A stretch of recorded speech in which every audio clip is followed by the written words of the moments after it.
राधे राधे दोस्तों, स्वागत है आपका हमारे चैनल सनातनी टेलर में। जैसा कि हम सभी लोग जानते हैं, कार्तिक मास चल रहा है और कार्तिक मास के 8 दिन बीत चुके हैं। तो आज कार्तिक मास के हम 9वें अध्याय के बारे में बात करेंगे। जो पढ़े सुनेगा इसे वह होगा भव से पार, श्री हरि कृपा से लिख रहा 9वां अध्याय का सार।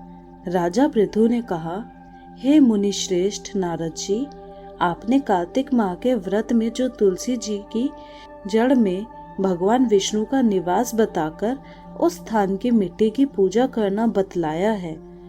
अतः मैं श्री तुलसी जी के महात्म्य को सुनना चाहता हूँ। तुलसी जी के कहा और किस प्रकार उत्पन्न हुए, यह बताने की कृपा करें। नारद जी बोले, राजन, अब आप तुलसी जी की महत्ता तथा उनके जन्म का प्राचीन इतिहास ध्यान पूर्वक सुनिए। एक बार देवगुरु बृहस्पति और देवराज इंद्र भगवान शंकर का दर्शन करने कैलाश पर्वत की ओर चले।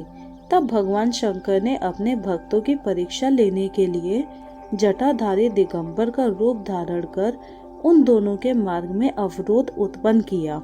यद्यपि वह तेजस्वी, शांत, लंबी भुजा और चौड़ी छाती वाले गौर वर्ण, अपने विशाल नेत्रों से युक्त तथा सिर पर जटा धारण किए वैसे ही बैठे थे। तथापि उन भगवान शंकर को न पहचान कर इंद्र ने उनसे उनका नाम व धाम आदि पूछते हुए कहा कि क्या भगवान शंकर अपने स्थान पर हैं या कहीं गए हुए हैं। इस पर तपस्वी रूप भगवान शिव कुछ नहीं बोले। इंद्र को अपने त्रिलोकी नाथ होने का गर्व था। उसी अहंकार के प्रभाव से वह चुप किस प्रकार रह सकता था।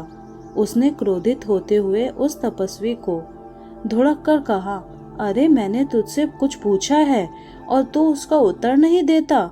मैं अभी तुझ पर वज्र का प्रहार करता हूँ, फिर देखता हूँ कि कौन तुझ दुर्मति की रक्षा करता है। इस प्रकार कहकर जैसे ही इंद्र ने उस जटाधारी दिगंबर को मारने के लिए हाथ में वज्र लिया, वैसे ही भगवान शिव ने वज्र सहित इंद्र का ही स्तंभित कर दिया और विकराल नेत्र कर उसे देखा। उस समय ऐसा प्रतीत हो रहा था कि वह दिगंबर प्रज्वलित हो उठा है और वह अपने तेज से जला देंगे।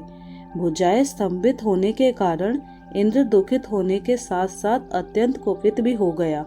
परंतु उस जटाधारी दिगंबर को प्रज्वलित देखकर बृहस्पति जी ने उन्हें भगवान शंकर जानकर प्रणाम किया और दंडवत होकर उनकी स्तुति करने लगे। बृहस्पति भगवान शंकर से कहने लगे, हे दीनानाथ, हे महादेव, आप अपने क्रोध को शांत कर लीजिए और इंद्र के इस अपराध को क्षमा कीजिए। बृहस्पति के यह वचन सुनकर भगवान शंकर ने गंभीर वाणी में कहा, मैं अपने नेत्रों से निकले हुए क्रोध को किस प्रकार रोकूं। तब बृहस्पति जी ने कहा, भगवान, आप अपना भक्त वत्सल नाम सार्थक करते हुए अपने भक्तों पर दया कीजिए। आप अपने इस तेज को अयंत्र स्थापित कीजिए और इंद्र का उद्धार कीजिए। तब भगवान शंकर गुरु बृहस्पति जी से बोले, मैं तुम्हारी स्तुति से अत्यंत प्रसन्न हूँ। तुमने इंद्र को जीवन दान दिलवाया है। मुझे विश्वास है कि मेरे नेत्रों की अग्नि अब इंद्र को पीड़ित नहीं करेगी। बृहस्पति से इस प्रकार कहकर भगवान शिव ने अपने मस्तक से निकाले हुए अग्निमय तेज को अपने हाथों में ले लिया और फिर उसे श्री सागर में डाल दिया। तत्पश्चात भगवान शंकर अंतर्ध्यान हो गए। इस प्रकार जिसको जो जानने की कामना थी उसे जानकर इंद्र तथा बृहस्पति जी अपने अपने स्थान को चले गए। तो दोस्तों, अगर आपको हमारा वीडियो अच्छा लगा हो तो वीडियो को लाइक करके चैनल को सब्सक्राइब करना ना भूलें।